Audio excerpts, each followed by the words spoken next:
What illegal thing have you done for the right reasons? I did the illegal thing and the lunch lady used to help. I was in Seminole Middle way back when in Florida and we were really poor. Like, really poor. I used to steal lunch wraps and salad from the health bar during lunch in the cafeteria. The lunch lady knew. There was lunch A, C, all hosted at different times of the day. She wouldn't charge me until the third lunch. And even then it was next to nothing. I would have a backpack full of wraps and salads that I'd take home and share between my brother. 14 years to this date I have spent every Sunday talking to her at least 2 hours. She is old now and nobody really visits her. I tend to go see her from time to time. When the opportunity arises, I bring her Thanksgiving dinners, Christmas dinners. Sometimes I cook breakfast for her and I maintain her garden. I take her for walks. She's in a wheelchair. I love her. When she passes away, I'd have lost a mother and a friend. Conspired with fellow officers and senior enlisted to give one of my sailors 2 months off after the birth of his son. His boy was born extremely sick and we though he might be gone at any moment. My sailor had no leave left on the books but I didn't want him to miss what time he has with his son. So he phone mustered, checked in so we knew he was alive, for almost 2 months. All of us made sure that if anyone senior was looking for him they just missed him. The story ends on a high note as the baby survived and now, 13 years later I still see his pic from time to time on Facebook. As it happens, his wife talked to me last night and said thanks. I'd do it all over again. When I worked at Golden Chick, I would stuff boxes bags full of chicken when it was almost time be thrown out. People's 2-piece meal turned into a 8-piece family meal and then some. I hated throwing food in the trash. Plus customers were usually appreciative when they noticed. I technically kidnapped 3 kids, 5-year twins and a 2-year best friend sister's kids. We were supposed to be picking them up for a weekend at their grandma's. Got to their place. No answer at the door or phone. Walked around looking in the windows.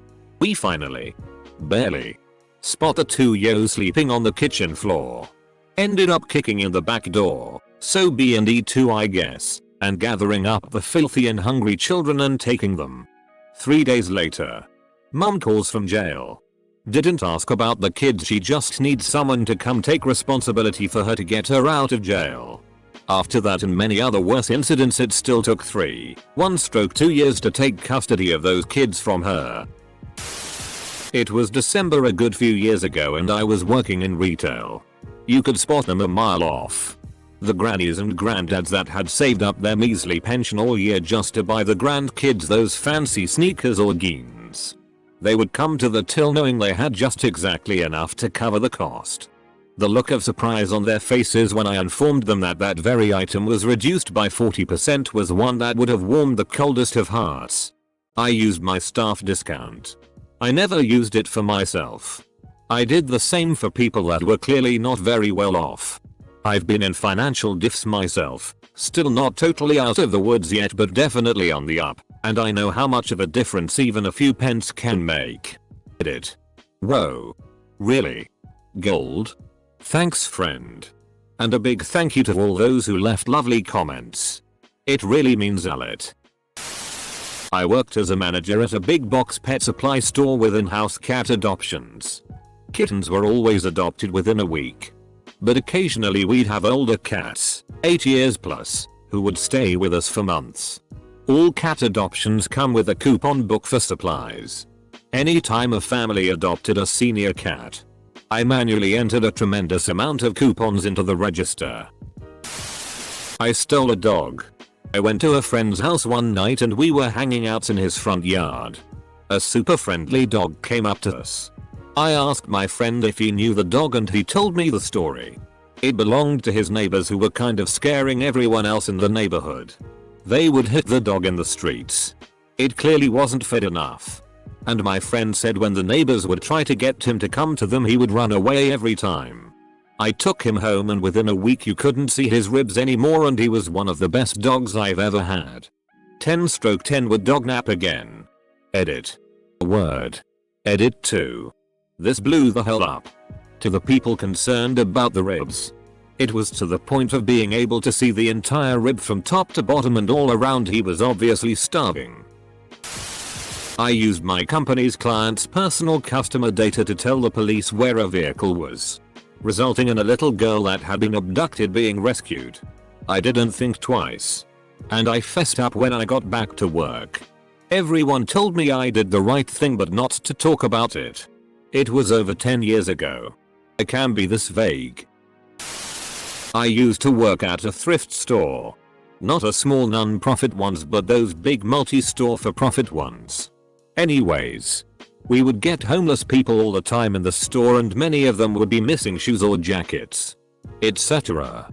So whenever they ask if they can have some items for free, I just let them walk out the store. Besides, that place is so susceptible to shoplifting. The items might as well go to the people that ask. Ran a red light at 3 AM taking an Uber passenger to the hospital. That Uber ride cost the patient less than an ambulance ride. I tell my family and friends unless they have something wrong that might does require medical intervention before the hospital. Call a cab. Not an ambulance. Gunshot wounds. Stab wounds. Car accidents. Anaphylaxis. Heart attack. Going into active labor. etc. Call 911. Anything else? Call a cab. Edit.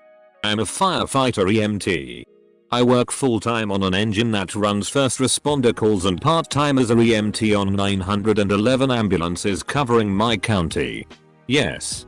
I know what an ambulance ride entails.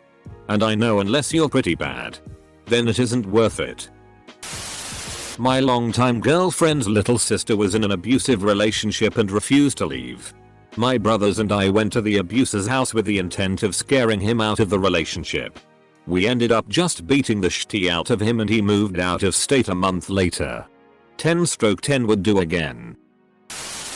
I drove through like 12 red lights and 5 speed cameras because I had a guy in the car who was having a heart attack. The police weren't lenient at all, but I'd do it again anytime. Never am I watching someone die before my eyes without at least trying to save them. Edit. Minor text fixes. Edit 2. For those of you wondering. Yes. He survived. Drove without a license. My cow was stuck in a mud pit and needed water while waiting for a rescue, but there was no running water at the barn. So I had to drive my dad's pickup home, about 10-15 minutes away, to fill up gallon jugs and buckets for her. Unfortunately, she didn't make it. When I was in the volunteer fire department, I was trying to access the front door of a structure fire to put a knock on it with the hose line. A deputy from the sheriff's office was standing on the front stoop blocking the door, telling us it was too dangerous to go in. So I pushed him off the stoop and went in to put the fire out. We saved 2/3 of the house that day. I got called out to see the sheriff and county fire chief arguing about arresting me for assaulting a deputy. But the CFC and my chief were reminding the sheriff that it was a fire scene, not a law enforcement scene. And if I was arrested, everyone would walk out of their stations and let the sheriff's department handle all fire and EMS for the county, since they know more about it. In middle school, I volunteered in the school library. We partnered with the Lions Club and held a drive for old eyeglasses to donate. I had gotten glasses in 2nd grade, but my parents used their money on drugs instead of taking care of us kids. So I hadn't gotten another pair. The prescription was no longer right and they didn't fit my face. And I couldn't see. So I went through the box of donated glasses and found a pair that helped me see. And Jay stole them. I'd do tea again. Those glasses were eventually going to be donated to someone who needed them. Sounds like you just cut out the middleman to me. When I was 11, I used to be friends with a kid who had drug addict parents, and he was always hungry because his parents never bought food and spent all their money on drugs. So being 11 with no money, I used to steal food from the supermarket on the way to his house whenever I went over there. I'm glad I did it because it meant he got to eat a meal for the day, and I'm lucky I was never caught. Edit. I appreciate the gold, but you should use that $5 to help people like my friend. They need the money a hell of a lot more than I need gold. I supervise student workers. I give them full hours even when I let them go early. They don't get paid enough and I really depend on them, and they're great people. I wish I could pay them what they deserve. I'm working on getting that change, but it's a slow process. Run a red light. It was 3 AM and I was trying to go home after visiting the folks. Arrived at an intersection that spent way too long red. Drove a little forward and reversed a couple times hoping to trip something in the lights. I put the car into park soon after. Sitting there for nearly 8 minutes. I saw the perpendicular lights turn yellow. I popped back into drive while they turned red. After a few seconds of hesitation, they turned green again. At this point I just said FCK it and carefully rolled though. Still avoid that particular intersection at night. Welcome to riding a motorcycle. So many times I've just crossed at the pedestrian crosswalk because the lights won't go green. I broke into an apartment once to rescue a cat. Previous tenants left her behind with nothing but a dried up piece of bologna on the floor. Turns out the poor thing was pregnant too. Took her in. She had her kittens. And my friends and I found homes for all of them. I worked at Sears Auto over college summer vacations. A lady came in once with a dead battery. She was visibly distressed. She said that she had to bounce her rent check to get the battery. No battery. No car. No work. She asked what the cheapest battery was. I sold her the $50 cheapo. But pulled the $300 super cranker. With reserve power cell. Out of stock. I work at Valvoline and we had a customer come in who could barely afford an oil change, even with a $19.99 coupon. Well, after we finished the oil change her battery wouldn't crank. We tested it and it was completely dead. Upon hearing this she broke down in tears and explained there was no way she could afford a new battery anytime soon. Now policy dictates that we call a tow truck and have her towed. But we said FCK that. And gave her a brand new battery for free and cleaned her fuel line. The look of gratitude on her face is something I will always remember. 2 weeks and counting with no repercussions. Edit.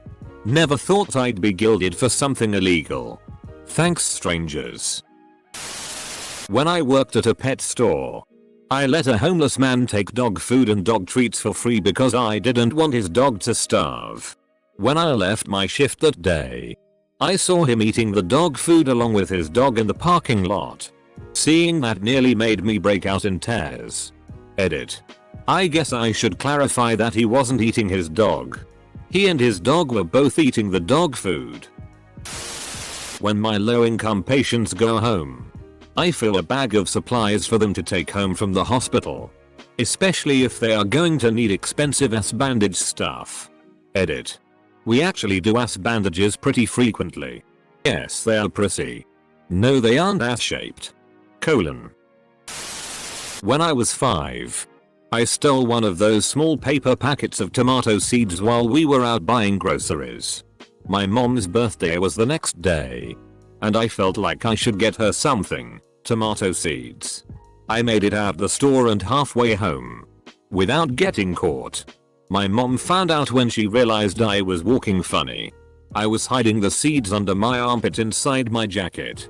I now realize that simply putting them in my pockets would have been much easier and I probably wouldn't have gotten caught. Mom made me bring them back and apologized to the cashier. She didn't get a present from me that year. Your mom did the right thing. Every kid needs this lesson to not be a thief. I used to work at Starbucks. And we're supposed to throw away the breakfast sandwiches after 2 days. Well, I thought that was total bullshit. So I would put everything in a trash bag and throw it away like normal at the end of the night. But then as I left, I would take them and bring them to the homeless that would always congregate at the Safeway next to where I lived. They were very grateful. And eventually would know me by name. It was the most gratifying feeling. FCKU food industry. I pirate my textbooks. Like hell I'm choosing between buying food for the week and paying for overpriced textbooks. My great-grandparents or great-great-grandparents, can't remember which, stowed themselves illegally on a boat coming to the US from Czechoslovakia. They were illegal immigrants all their lives I think, and that's how my mom's family line got here and lead to me. The grandpa stayed in Czech and went to war. Looking for something for a project in 8th grade. Clicked a link to a news site with an innocent name. Child PRN is on there instead of what it said it was. I don't know if this is illegal, but I went to the bank thinking that they were still open since the doors were all unlocked. All the lights were off and no one was there. So I called the cops. The cop told me to walk inside to see if someone was there. Nope. But someone left a pair of bank keys on a desk. So, with police consent, I trespassed. An hour later, after I had left and gone to buy lunch, I saw 4 cop cars stationed outside the bank. I'm hoping that no one got fired for the wrong reason. Edit.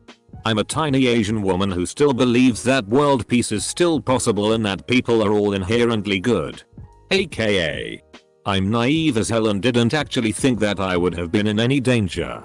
I just wanted to make sure that the cops got all the information. I now know not to be an idiot and will not walk into unlocked banks.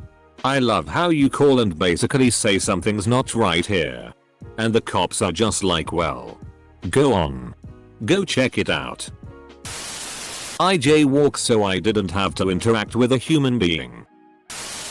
I worked at Dunkin' Donuts in high school. Like all the other places mentioned, I was supposed to throw out the donuts and bagels at the end of the night. On the weekends a bus driver at the local college would come in at close and I would give him everything so he could feed the starving drunk college kids on his bus that he was driving from the bars back to their dorms. He said it made them quieter, less likely to damage the bus, and a lot less vomit. I stole a bag of apples from the farmer's market because I saw some kittens that looked hungry. I was 4 and thought kittens would like to eat apples. Also, I got caught and my mom paid for the apples. I work at a pharmacy, and the couple living paycheck to paycheck couldn't afford the $300+ medication in place of food. So while at the counter, I slip the expensive meds in the bag with their everyday maintenance dugs and never say a word. Edit. Thanks everyone for the gold and awesome comments. I just think the industry could be better. I'm a OBGYN. So in my country, induced abortion is punished by law. One occasion a woman was brought to my practice escorted by 2 policemen. She just had a miscarriage. They wanted to find out if she had induced the abortion. While I was interrogating, she told me she was single, worked as a janitor in a small office and had 3 infants waiting for her at home. She seemed desperate and was facing 5 to 10 years in jail. So I ruled it out the induced abortion. I married my friend's sister so her and her daughter could stay in the country. My newest neighbor introduced himself and after about a week told me of his brain tumor. He said none of his medication would allow him to function without pain and he asked for some marijuana. I took everything I had and made some epic edibles for him. He said it was the only thing that let him sleep an entire night. About a week later he came over with a picture of himself and a thank you card. The following day his name appeared in the local obituary. Was driving a little fast on highway. Had my wife in hospital expecting our first baby. Got pulled over by police who wanted to know why was I going 110 kph in 80 zone. Bluffed that my wife is in delivery and I gotta get there fast. Arrest fine me later if they wanted. Police dude looked at my license. Took a quick peek inside car. Nodded and said follow me. Spent next 10 minutes driving 150 kph behind police that escorted me to hospital. Once there, they turned off their lights and waved me goodbye. Edit. Just to clarify, my wife did need me beside her side later that evening, as she went to intensive observation. Our son was born the next day. Edit 2. I know I exaggerated the situation to hopefully get out of a possibly hefty, equal to $2,000+ USD, ticket. But it was third day of me spending whole day in a chair next to her and I had just been home for shower dinner. In that situation traffic speed limits were just not in my mind.